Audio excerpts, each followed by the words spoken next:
일처리 그거밖에 못해요. 이렇게 얘기를 하잖아요. 짜증을 내거나 화를 내거나 아니면 사실 그게 한풀이일 수도 있거든요. 근데 그거를 딱 대응을 하면 보통의 경우는 죄송합니다. 이 얘기가 먼저 나와요. 상대방이 누구일 경우 직장 상사거나 아니면 민원인일 경우에는 이 세 가지 죄송합니다가 먼저 나옵니다. 보통은 가만히 있거나 그렇다면 동료가 나한테 짜증을 부렸어요. 짜증낼 거리가 아닌데 나한테 짜증낼 게 아닌데 동료가 아니 일처리 그렇게 해가지고 나 지금 얼마나 고생한지 알아? 그래서 짜증을 확 냅니다.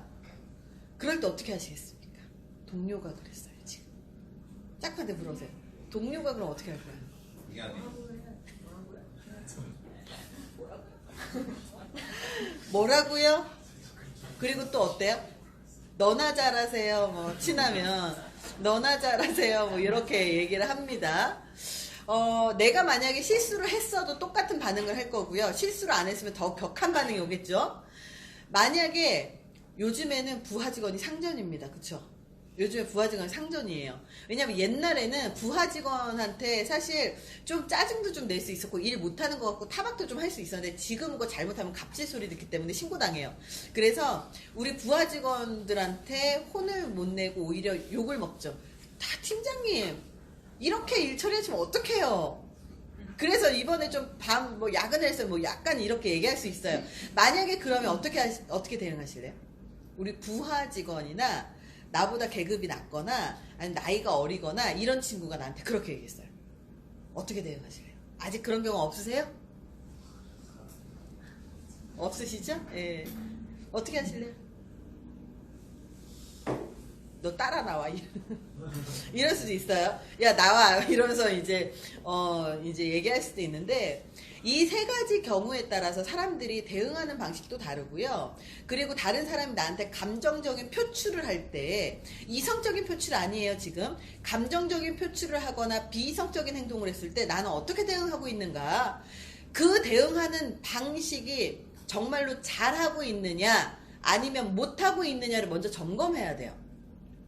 왜 그러냐면 사람들은 흔히 생각을 하는 걸 다른 사람들이 나한테 갑질을 하거나 다른 사람들이 나한테 이렇게 소리를 지르거나 나한테 좀 과한 걸 요구를 하면 그것만 갖고 그 사람 때문이라고 생각을 하지만 더 바꿔 말하면 그 당시의 감정들이 쌓이는 것들이 잘못하면 다른 데로 표출이 되면서 비슷한 행동을 할 수 있다는 거예요. 모든 인간은. 그래서 그 순간에서 내가 제대로 된 대응을 할 수 있는가 그리고 정서를 제대로 관리할 수 있는 능력이 있는가가 중요하다는 거죠. 그래서 이 순간에 대부분의 사람들은 세 가지 반응을 합니다. 첫 번째 반응이 뭐냐면 죄송합니다. 직장 상사 아니면 동료 아니면 고객들이 이렇게 했을 때 첫 번째 반응이 죄송합니다. 이 반응이에요. 정말로 죄송하다고 생각을 하는 거예요. 그냥 여기에서 저 사람 때문에 짜증나 화가 나 이런 생각을 할 겨를 없이 일단 죄송해. 저 사람이 나한테 이렇게 얘기하는 게 뭔가 이유가 있겠지. 죄송해. 요거고요. 두 번째 반응이 뭐냐면 죄송합니다 하고 나서 복수할 거야. 너 지금 나한테 지금 이렇게 했니? 너 지금 내가 복수할 거야. 이게 직장 상사가 될 수도 있고 민원인도 될 수 있어요. 직장 상사한테 복수할 수 있어요 없어요? 복수하는 방법 있어요 없어요? 100만 가지는 있습니다. 그쵸? 저도 복수 되게 많이 당해봤어요. 야 너 이거 해봐. 네 알겠습니다 화이팅 그래 놓고 한 달 동안 미뤄요. 진짜 그래요. 그리고 해갖고 네 알겠어 진짜 대답 최고로 잘하거든요. 근데 막 엉망으로 해갖고 와요. 알면서 이제 너 한번 엿먹어봐라 이거죠. 이런 경우들도 되게 많다는 거예요. 근데 이런 게 그 한국 사회에서 제일 일반적으로 나타나는 현상이에요. 그래서 죄송합니다 라고 대답을 하는 사람하고요. 죄송합니다 라고 얘기를 해놓고 복수하는 형식입니다. 근데 죄송합니다 하고 그냥 이렇게 하는 사람들이 순한 것 같아 보이지만 실제로 자기한테 그 분노감 있잖아요. 사람들이 나한테 짜증을 딱 부리면 나도 모르게 화가 나거든요. 그러면 이걸 참느라 이 분노감이 안으로 딱 들어가면 우울증이 오거나 화병이 오거나 둘 중에 하나예요.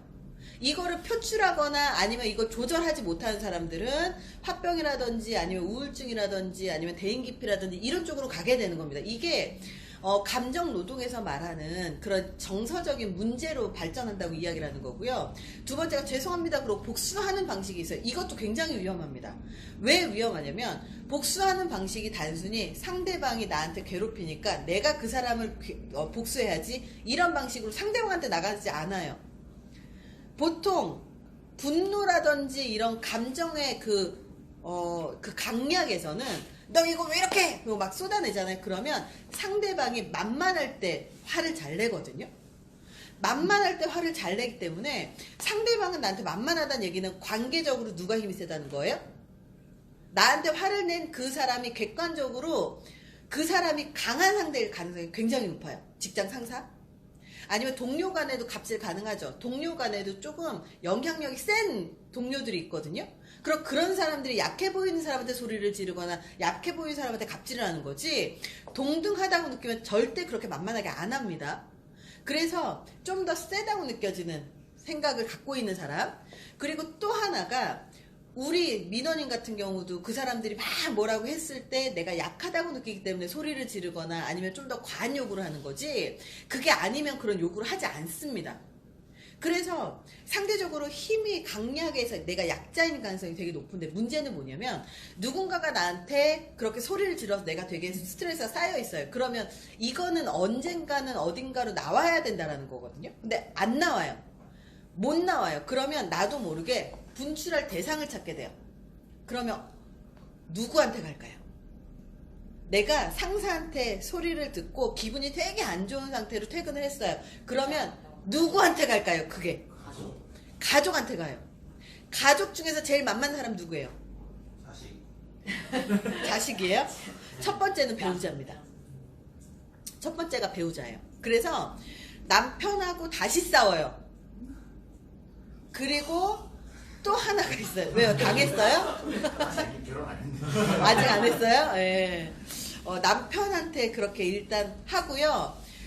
그리고 두 번째가 있어요. 남편한테 그걸 짜증을 내다가 내가 정서 조절 제대로 못했을 때 얘기예요.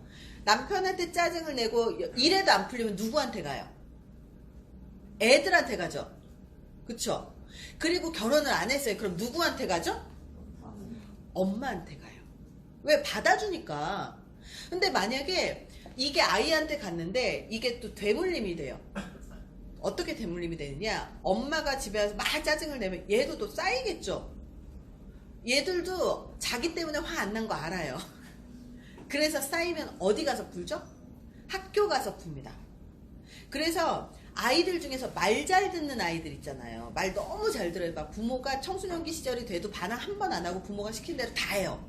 정말 엄마가 봤을 때 너무 최고의 아들이고 딸이에요. 그럼 얘네들이 정말로 부모가 하라는 대로 해서 정말 최고의 딸로만 이렇게 살까요? 안 그래요. 원래 왕따나 학교폭력 가해자들은요, 집에서 두 가지 중에 하나입니다. 부모 말을 너무 잘 듣는 아이거나 아니면 가정 내 폭력이 되물림되어 있는 경우예요. 왜 부모 말을 너무 잘 듣는 아이들이 또 학교폭력 가해자가 될까?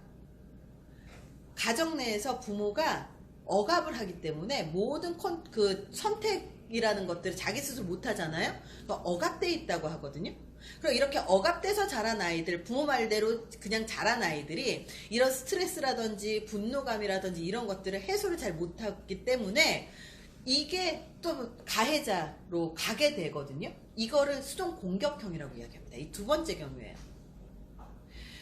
복수할 거야 이렇게 드러나서 복수하는 게 아니라 대물림이 돼서 다시 약한 자를 찾아서 약한 자한테 다시 표출을 하는 행위들입니다.